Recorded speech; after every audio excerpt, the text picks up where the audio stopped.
Why, hello there, beautiful people, and welcome to another episode of Scary Stories and Makeup with Aunty Winter, where I talk about anything that is spooky and scary while I turn myself into a creepy creature or do some creepy makeup. And, well, in today's video, we have another true crime video, and that is about America's first serial killer family. I can't really relate to this because I'm not American. And that is the Bloody Benders. So yeah, let's get into this video. I thought I would do, considering this takes place in the 19th century, I thought I would do kind of like a Gibson girl kind of makeup look. If you don't know what a Gibson girl is, basically it's kind of like the beauty guru of the 19th century. So yeah, and for that, I think I am going to curl my hair and put it in a little bit of an updo, so I'm going to bring out the curling iron. Well, this is a straightening iron, but I'll try. So for those of you who are unaware, the Bender family, or the Bloody Benders, as they're more commonly called, were this family, this German immigrant family that were a part of settlers that moved into the plains of Kansas in the 1970s. The members of the family include Elvira Benner, the mom, John Bender, the dad, and their two adult children, Kate and John Jr. Bender. Elvira didn't speak much English and was known to speak German and not interact with many people. She was also said to be in her 40s and was a very unfriendly person to her neighbors. A kind of like grumpy, old, bitter lady that everyone kind of stays clear of. John Bender was said to be around 60 years old, was an ugly, repulsive brute. He was dirty, and he had a very ill-tempered.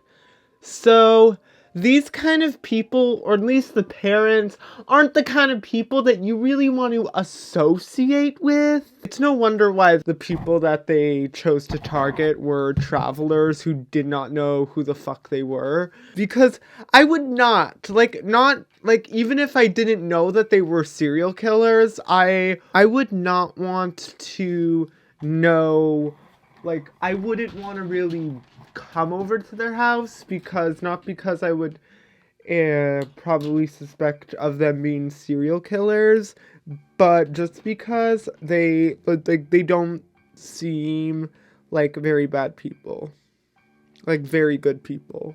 John Jr. was said to be around in his late 20s, and he spoke fluent English, but he had a very German accent, if you know what I mean. He would also go into random fits of laughter, which honestly, although he may not be the best kind of person, I think that, I can relate to you. I don't know what it is.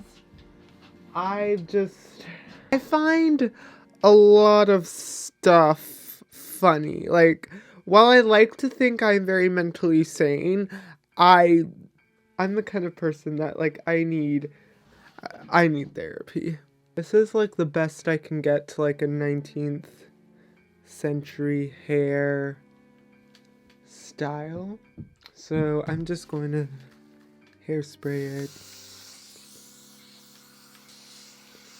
Kate, on the other hand, appeared to be a lot younger than John. I don't know how younger. He was said to have spoke fluent English, had no accent, interactive with a lot of people, then unlike her parents, and was also considered to be very attractive. So like she was the one that pretty much all the boys would want to date. She was also said to be a healer and a sidekick, and she also hosts many lectures about spirituality and would also conduct seances. So Vira was also said to have multiple husbands, all of which died of supposed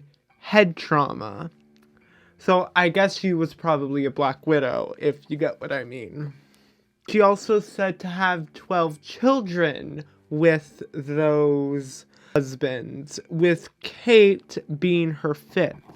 John Jr. was also said to be Kate's husband and that they were a married couple. So how the vendor's system actually worked is that they would allow travelers into their house to stop for food and supplies as well as letting them stay the night, but they would never make it out alive.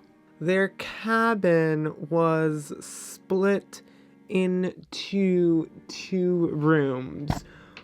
The front room that was used as a general store to sell goods, and the back room that was used as a living space. That was also where they would house guests. Normally, their victims would get hit behind the head with a hammer by one of the men, and that would kill them, and if that didn't kill them, Kate would slit their throats to finish them off. So in 1872, George Lancourt left his home with his daughter to settle in Loeda and was never seen again because he took that trail. But mind you, obviously, he did not know about the disappearances, so he didn't know that he could potentially be in danger if he were to go down that trail. Dr. William York, their neighbor, who sold the horse and buggy to them before he went on his journey. And when he heard that the horse and buggy was found, he traveled there to identify it, and yes, it was the one he lended them.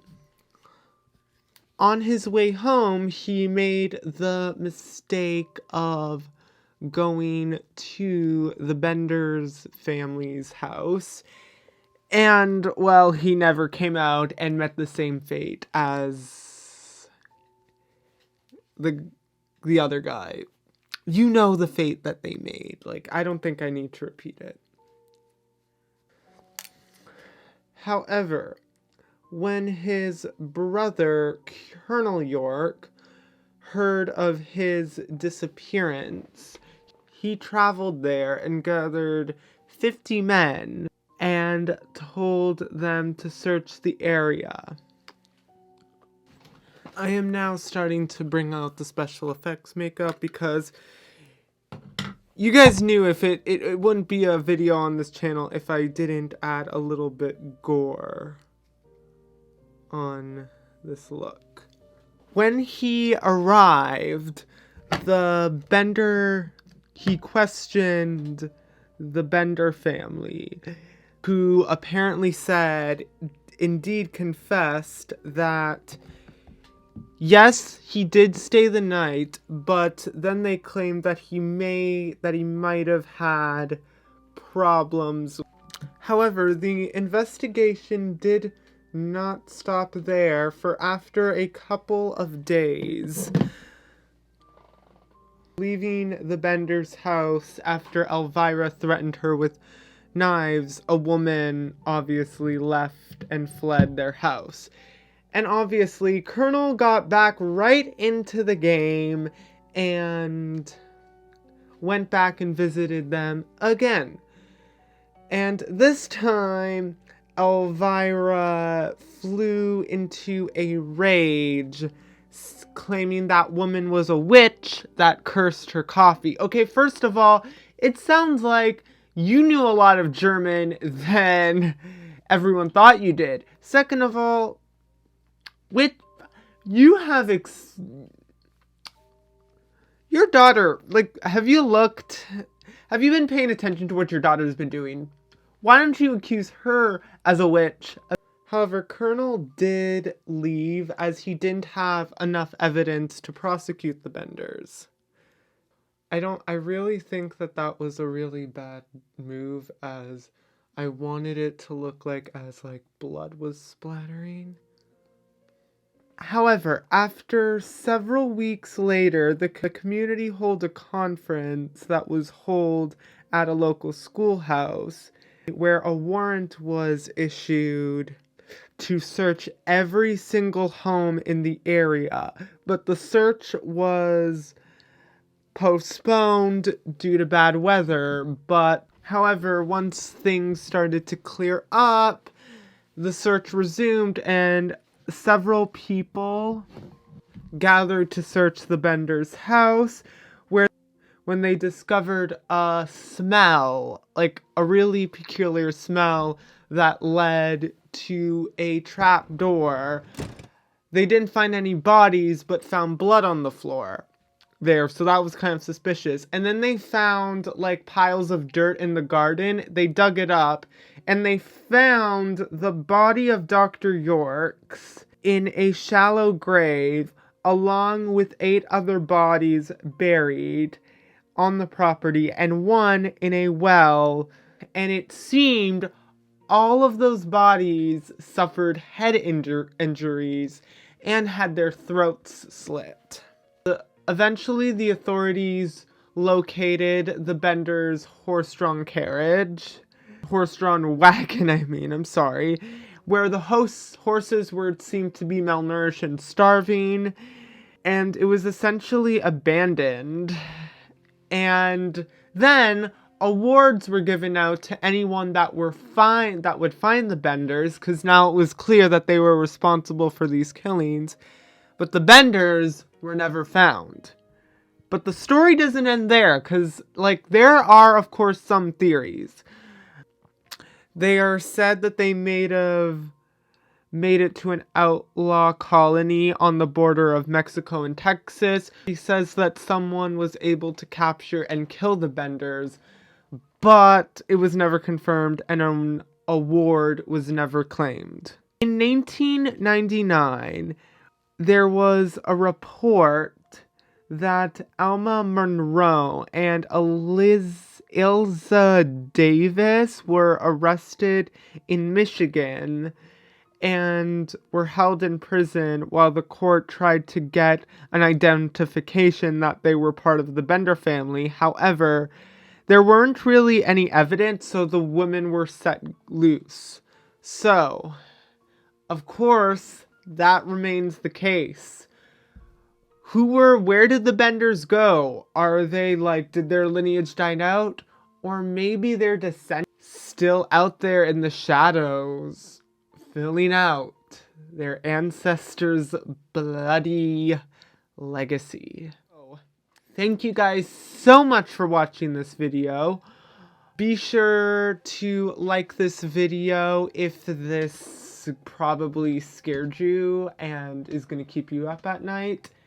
And also don't forget to give me a follow on Instagram, as well as that. Comment below any makeup looks that you would like for me to recreate in my talkative videos. And if you have any suggestions that you want me to talk about in this series, or if you have any creepy stories that you want me to review, be sure to email them at scarystorieswithwinter@gmail.com. And if you want to recreate any of the looks that I do, be sure to tag me in them so I can see all of your recreations. And yeah, I am gonna go now because I gotta wash all this stuff off. But yeah, so until next time, bye.